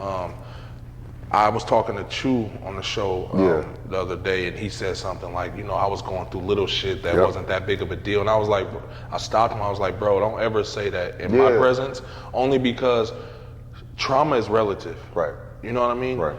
I could drop my phone right now and it might not be a big deal to you, but it could be a traumatic experience for me. Exactly. Something that small, you know what I mean? And I tell people that all the time when because now that I started my show, I'm real big on mental health and those type of things, so I have a lot of people reaching out to me, and I tell them, they could be like, oh man, I shouldn't be tripping off of this. It's like, no, fuck that. Don't add to the pressure that you're putting on you. Like, you're already putting pressure on yourself. Right. Don't beat yourself up for feeling that pressure. Don't do it. It's not fair to yourself. Right. Like, you're a human being. You're going to feel emotions. It's okay. And I try to do that shit with my son because being a boy and being super emotional, I went through that as a kid to where if I lost a game, I would cry. You remember that? I remember that. Yeah, and people used to give me shit. They used to call me a crybaby and all that. They used to fuck with me as a kid, but now that I'm older, I cry all the time. Like, I have to cry at least once every 2 weeks. I have cry 100%, bro. Yeah, and the fact that people 100%. Used to talk shit about it, it's like it's normal, like kids being kids. I don't take it personal, but it's just like I let my son know, like, look, bro, however you feel, let's talk about it. I never want to take his voice away. Right. I never want to make him feel less than. Exactly. I'm like, look, if you don't want to go to this person's house, why not? Let's talk about it. Make it make sense to me, and then if it makes sense, then you don't have to go. Exactly. You know what I mean? And, you don't have to. And if you see me and my son interact, it's like we're brothers. You know what I mean? Like that's my best friend, bro. Yeah. Like literally my best friend. No, men should cry. We should let our feelings out, bro, because I think, especially for black men, man, like, we grow up having to suppress our feelings, right? And you hold it down your whole life until one day it pops in the form of either alcoholism or taking it out violently on somebody, you know? Or shit, man, having a heart attack at the age of 45, 50, you know, because you've held everything in. So it's like, mental health is so big now, being able to find an outlet is ideal. And if that outlet is crying, go ahead and do it. Exactly. Go, you do it in front of people. Go in your room, let it out. I mean, and that's even when I was off camera, when I was telling you about me getting out of my own comfort zone, is getting on camera talking about that stuff and seeing the people who hit me on a consistent basis about their mental health and just saying like, bro, I've been feeling like this, like I want to go get, because I went to therapy. I had to go get professional help. You know what I mean? And that's what sparked all of this stuff. Because before I didn't know what I was going to do. I knew I wouldn't hoop no, I knew I wasn't going to hoop no more. Damn. I knew I didn't want to coach anymore. Really? Yeah, at the time, just because I started feeling the same way I felt as a player, like this shit, because I was coaching at the college level early. Like my second coaching job was already at the collegiate level. Yeah. So it was like when that hit me, I was like, nah, I can't do this. Now I'm coaching at the high school level, so it's a little bit more hands-on for me. So I like it more, and it's my way of giving back. Exactly. You know what I mean? I feel like this show is good because I can touch people, but I can't really control who I touch. But coaching at MAC, I can directly have an impact on my community. That's huge. And my high school. You know what I mean? That's huge. And to be honest with you, people tell me, like, man, you should probably walk away from MAC. It might hold you back, and it doesn't affect what I do with this show. And they don't say it in a bad way. They see my show growing and all of that. And it's like, man, you're good at it. We can see it in your face. You found what you love to do. But my thing is like, I have to be able to have my hand directly in, you know what I mean? And me knowing I'm impacting these young men's lives, you know what I mean? And using my resources to benefit them. Exactly. And you know what's funny, man? What you just said right there sounds like when people are telling me to play football. Really? Because one thing that I know, man, that I know, and I tell people who care about you, these OGs and whatnot, they're never going to lace you with game if they didn't see it in you. Exactly. Right? They're never going to tell you anything to hurt you. Exactly. So it's like, Kevin, you should play football. I saw it as a negative or not the right time, but they were giving me real rap. Right. Justin, you should walk away from coaching and put all your emphasis into your podcast and your shows. Right. You may not see it right now, but you know, say eventually, one time when you do, it's like, damn, you know what? Yeah, they were right. Yeah, so that's a fact. That's real shit. I mean, people who care about you are never gonna steer you wrong. No, that's real. That's real. You're right. You're 100%. And but man, that again, I know I've been showing you mad love, but that's dope, man. Yeah, man. So I'm glad it worked out. Playing tight end opened up doors. I was able to play professionally after that. That's fire. Thank you, bro. That's fire. With so how was that knowing like, okay, damn, this is real? I might bro, I don't want to go back, but that has to be crazy to go from those first 4 years of college, right? And then it's like, man, you literally said out your mouth today, like, oh, the NFL was a joke. I knew I had no chance of that, and now here it is, just from coach saying, hey, man, go with the tight ends. Blah, blah, blah. You run down, you see your jersey, your practice jersey is white now. Your two teammates would say, welcome to the light side. Yeah, exactly. right. And now it's just like, oh shit, I'm dominating again. Dominating. Damn, that has to be fire, bro. Like so, born again, huh? Born again, bro. So who were the first scouts and stuff like? Do you remember? Very small because I didn't have a lot of like tape, right? All my tape was through practice and whatnot, and a couple games just blocking and running some routes, but nothing serious. So the vision of playing the NFL was there, but I knew it was a tough road because I don't have the tape. So how can I get these scouts to notice me? Based on my athleticism. You know, I learned about what pro day is and everything. I trained with a bunch of guys who ended up being first, second round, third round picks. T. Mitch and I trained together coming out. Oh, from SAC. From SAC. So he played at Oregon. I know. And then we ended up training together for the NFL draft, 2013. That's fire. So I'm training with these guys, you know, through my training Travell Gaines out in LA, and just seeing like, you know, these guys are starters. I mean, half the dudes went first round. Right. I think the last dude might have went like fourth round. That was the lowest pick. And seeing their work ethic, seeing the opportunity that was in front of them, I started seeing it for myself. Because even though I didn't have the playing experience from an athletic side, oh my gosh, I was right there, if not better. Wow. So seeing that they all went to the combine and whatnot to showcase their talents, I knew that shit wasn't happening for me. I didn't get invited, so I had to rely on my pro day. A pro day, each school has one. Basically, a bunch of scouts from the NFL come watch you do the same stuff you do at the combine, but at your respective school. Okay. So me having the speed that I had, I was like, I'm really gonna rely on my 40. Hired an agent, Orlando Castano, based out of LA, Trojan guy, took a chance on me. You know, he worked extremely hard to get me in the right position. We both did. Ran a hell of a 40 at the pro day, killed all the other drills. You remember the time? 4.54. Yeah. Okay, so yeah, that 4.54. And I was 262 at the time. Damn. Yeah, 262, bro, playing tight end. So did my 40. That really put me on the map as far as scouts like noticing me and asking more questions. One of my buddies, my teammates, Marquise Lee, you know, who was All-American at SC, who was bound to get drafted, right? Mm-hmm. We're all talking in the locker room after, and he's like, yeah, fellas, like, you know, good job today. You guys did a hell of a job, but check it out. KG made himself some money today. Like, KG killed it with that 40 time. So that felt good to hear, getting that recognition from a guy like him, because, you know, he was one of our best players at the time. So hearing all that type of stuff, man, and just continuing to learn how to play tight end, ended up working out. And so I ended up going undrafted to the 49ers. That was my first team. How was that? Dream come true. You know, and take a step back prior to that, bro, the draft comes around, right? I know damn well I'm not getting drafted, but you never know. You hear about the late rounds, guys getting picked up late. So I'm sitting there watching. I expect my phone to go off before I get picked. Seventh round comes around, last guy gets called, that phone ain't ringing. Right. Phone rings 30 minutes after, my agent. He's like, hey man, so the Raiders called about you. I'm like, okay, shit, Raiders, get to stay home. Yeah, they want to invite you to a tryout for their rookie minicamp, but they want you to play defensive end. I'm like, damn, all right, okay, all right, well, this is what I gotta do, this is what I gotta do. Haven't played defensive end in like 6 months. So I go there. This was a Khalil Mack's class. Oh, so shit. Yeah, so Khalil and I came in together, and I'm talking to him and stuff, and you know, just getting to know the guys. Practice comes around. I look like I was playing football for the first time again. I mean, I put so much effort and emphasis into playing tight end, catching passes and everything. Putting my hand back in the dirt was like, come on, what? Especially at this different level, you know, where at the level. At the level, at the level. And I remember, it's just so funny, I was joking with Mac about this because I had my hand in the dirt and they had him being a stand-up backer. So he was out there not knowing what the hell he was doing. Like, he's used to having his hand in the dirt in college. Yeah, man. So once, I think it was like the second day of camp, they had him play defensive end in a three-point stance. I've never seen somebody get off the ball as quickly as he did and just dominate. I mean, he was at the quarterback like that.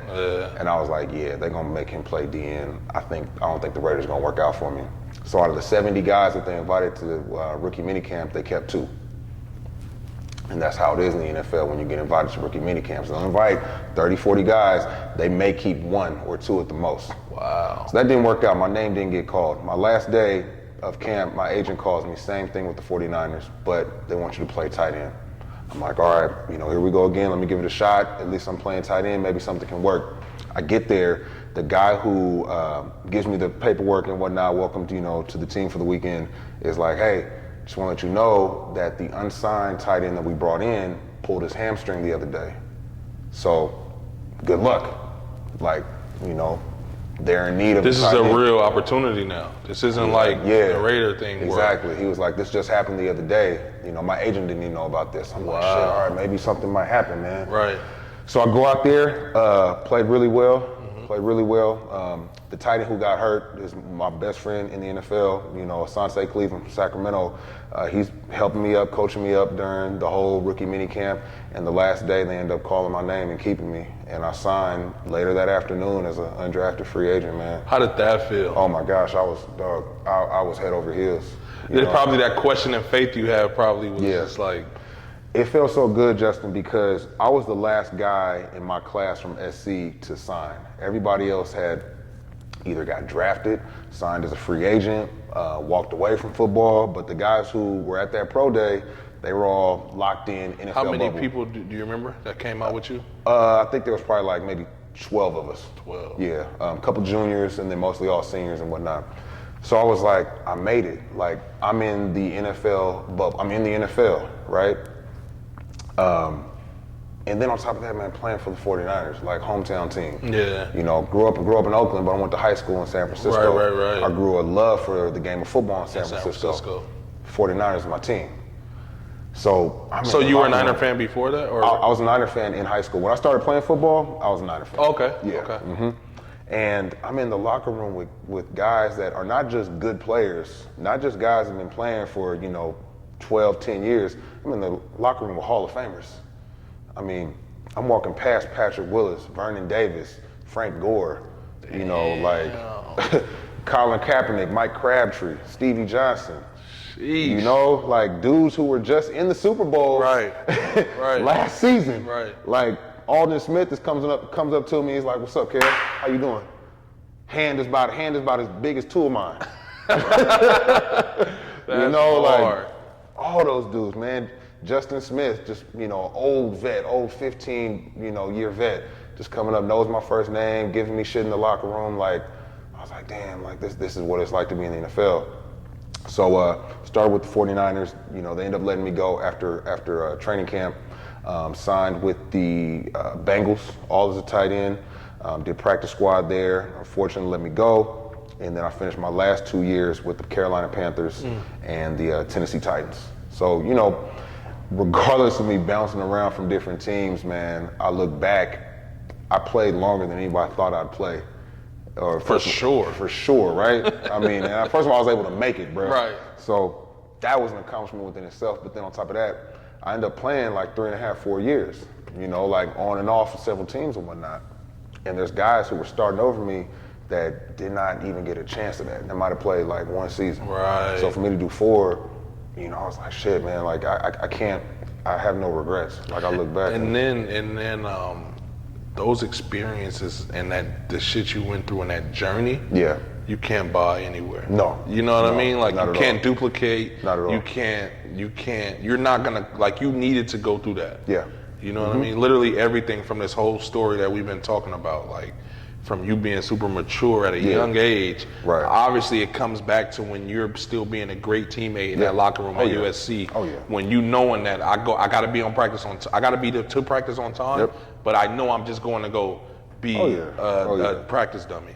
But you're still there on time, you're still there all of that shit lines up for you being, you know what I mean? And that's dope, man. And that right there, man, was my payout, you know, from the standpoint of continue to do the right thing day in and day out, like something good is gonna happen. That was that good that happened. Right. So I'm very fortunate for my time. I mean, playing tight end and whatnot, like I'm catching passes over Hall of Fame linebackers. I'm catching a pass from Colin Kaepernick, right? Right. It's like, and this is before, you know, Cap got blackballed out of the league and stuff. Like, he gave me the nickname 40 Water because I was from the Bay and my number was 40 on the Niners. So he used to call me 40 Water all the time. Like, hey, 40 Water, like, come here, let me show you how to run this route. Let me show you what I see on the field. That's hard. Yeah, he's like, yeah, you from the Bay, huh? That's hard. That's hard. Like, did you ever get a chance to get some in-game reps? During like the preseason. That's what's up. Yeah, during the preseason, played a lot of the games out over there, you know. That's so hard. Definitely got some reps, man. How did mom take that? You getting to the league? She was like, just don't get hurt. Yeah. Mom still being mom. Yeah, she was like, just don't get hurt. That's hard. No, she was so happy for me. I mean, she just kept telling me just like how proud your dad would be, how proud he is. Right. How proud, you know, just she is and whatnot. And it was a mama I made it feeling. You know, it's like, bro, growing up, bro, this is for everybody who plays sports in the inner city. Like, you know, you work your ass off day in and day out to be able to take care of your parents. Exactly. And, you know, it may not come in the sense of playing professional sports, it may come in the sense of doing something else. But to be able to like say, nah, mom, I got you. Like, this meal's on me. Or like, hey, this bill, whatever is on me. Or here's some roses or something. Right. Anything. Just to give back. Being in a position to give back was enough for me. And so I was just so happy, bro, ecstatic that I was able to sign. You know, shout out to Coach Harbaugh and everything for bringing me in because it put me on, you know. And if I were not to get if I did not play tight end, I wouldn't have been in the league. So it all trickles down to something else. If I didn't have that conversation with Mark, I wouldn't be in the league. If Mark didn't put me on the bench at the Bullions, you know, tournament, I wouldn't be where I'm at right now. That's hard. Yeah, so you see like how shit always dials back, bro. It always does. A different experience. It always does. So fortunate. And then the dopest part about all of that is like, again, I keep saying you remained a good person. Right. And that's what I like to highlight because I was talking to Jamil Brown, Bar's little brother, and one day we were driving to LA, and this is when he first started DJing. Yeah. And this is when I first started getting into So we both, like, I was going to LA for to work at a basketball camp. Okay. He was going to LA to work to DJ a basketball camp, but 2 different ones. We just happened to be going the same weekend. Yeah. So we rode together because that's like my little brother. We talk all the time. And I was telling him, I was like, because he was like, man, this shit is happening so fast. Yeah. Like that. Like, I just decided I'm gonna try DJing. Exactly. Now I'm one of the biggest DJs in the Bay Area. Like, he blew up overnight. Yeah. But like I told him, I was like, bro, because I said the same thing to one of my old teammate, BJ, West from New Mexico State. I was like, he was my roommate too, and I still one of my closest friends. I still talk to him to this day. And I was telling him, like, bro, my life is changing hella fast overnight. Exactly. But what he said, he was like, because he's like little brother, because he's 6'10", from Louisiana. He's like, you got to think about it, bro. I used to see you, because we were roommates, so I used to see you in the living room talk about shit like this. Yeah. So it didn't happen overnight, bro. You've been preparing for this your whole life. Whole life. And when he said that shit, chills went through my body. Yeah. Because it was just like nobody ever said nothing like that. I mean, I get compliments all the time, whatever, but for somebody to say something, like he basically said, like, bro, because when I didn't get cleared to play New Mexico State, that shit fucked with me. Right. Like, I was in tears all the time. I was drinking every day. Like, I was miserable, depressed. Because I'm like, damn, this shit is getting taken away from me. I worked so hard to get to this point. I did all the right shit. I thought I made the right decision to come to this school. You know, you start questioning everything. Questioning faith. Yes. You see what I'm saying? Yes. It was made it bad was, it was like 4 or 5 of us as freshmen coming in. None of us were cleared off the rip. Everybody, one by one, everybody started getting cleared. So first it was me and him. Then we were the last 2.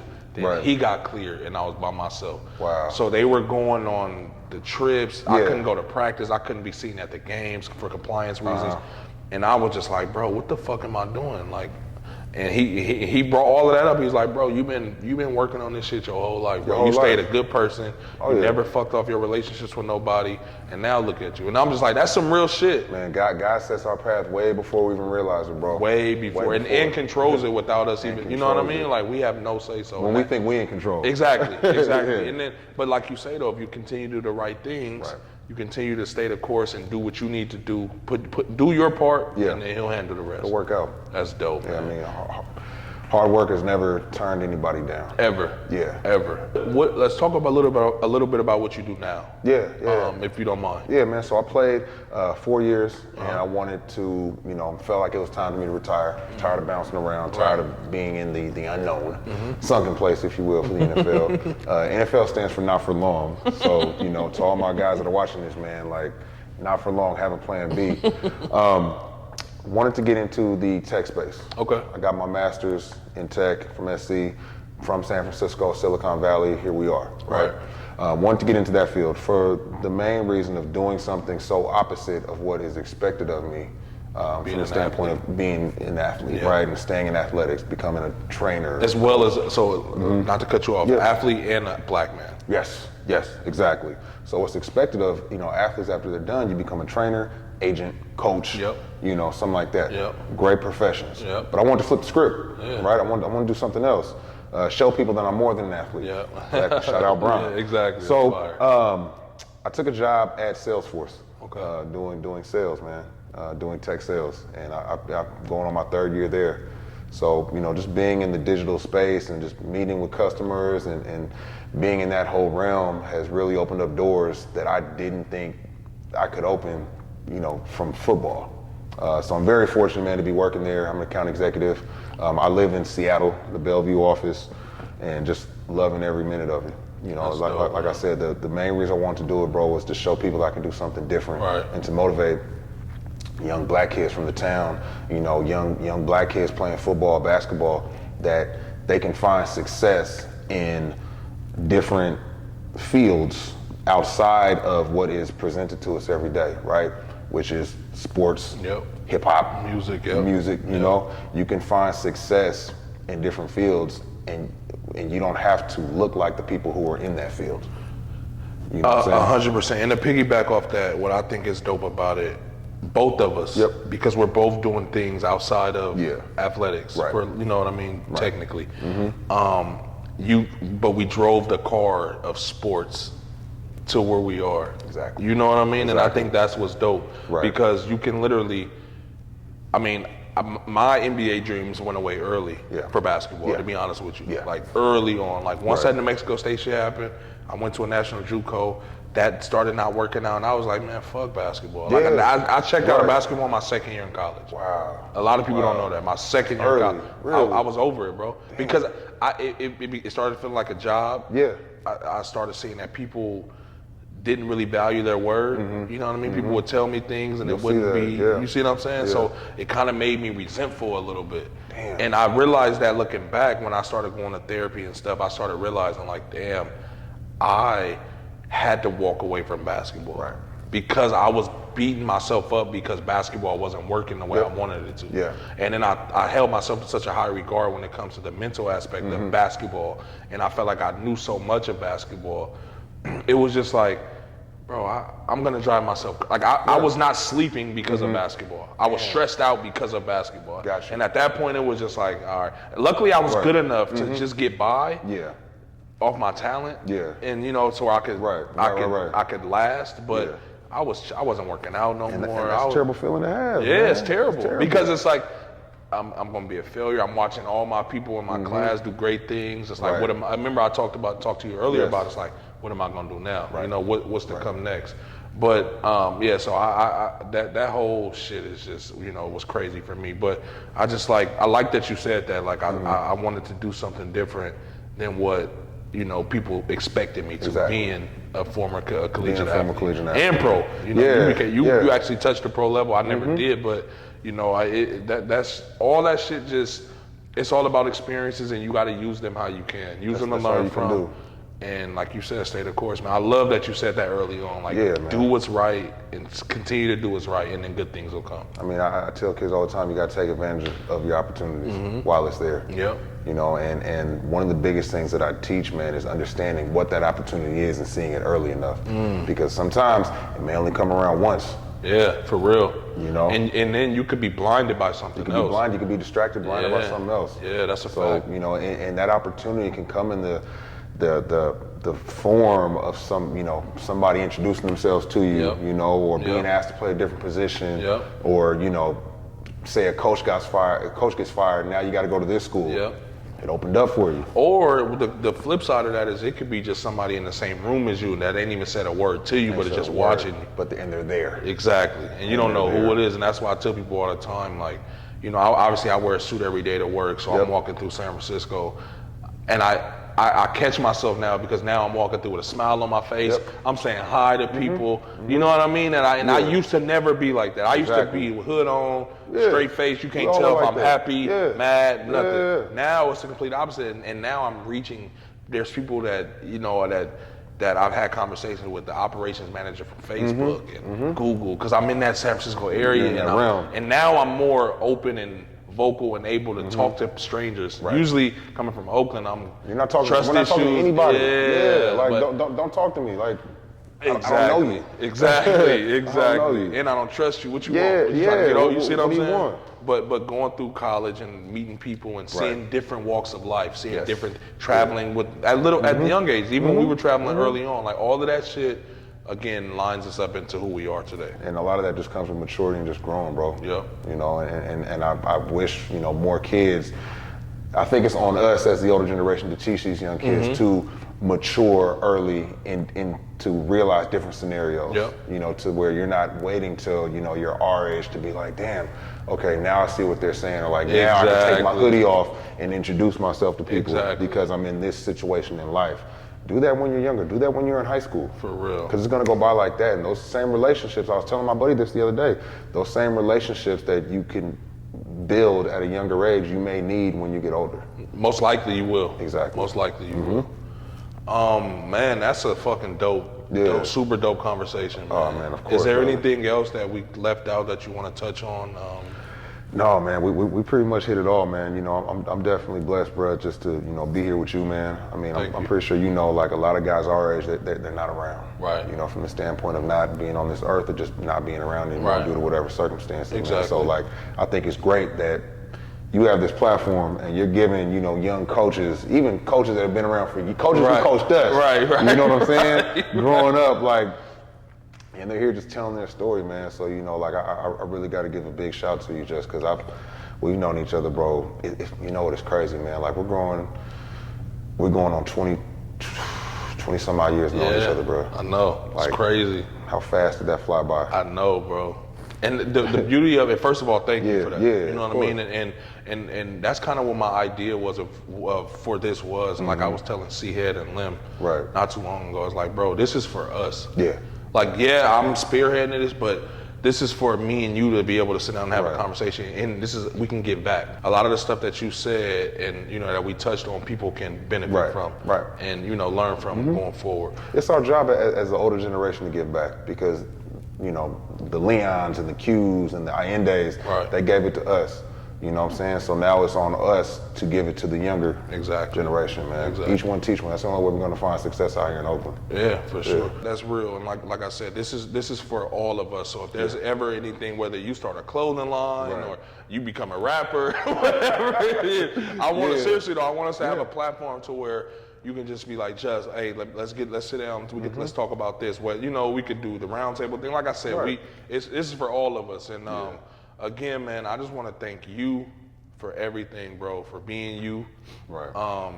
For, like I said, the shout out I gave you earlier, for just being that mature young man at an early age and giving somebody like myself, like, okay, damn, it is cool to be like that. You know what I mean? Like, the cool ain't always this way. There is people that are my age who can think beyond just these walls, you know, inside this gym. So again, I want to thank you for that. I want to thank you for always showing me love. Obviously, we don't talk all the time, but when we do, it's always nothing. You know, it's always love. It's been times where I've seen you in LA at parties, out here. You done got me in the club with you before when the line was hella long like that. But that's love, though. You know what I mean? And you do it without me having to be like, yeah, what's up? Like, you see me, like, just come on, like that. That is what our brotherhood is about. You know what I mean? And I feel like as long as we all hold each other up, support each other, the sky's the limit. For all of us. You know what I mean? Super dope story, man. Of course, brother. You know I got you, man. It's good. Yes, sir.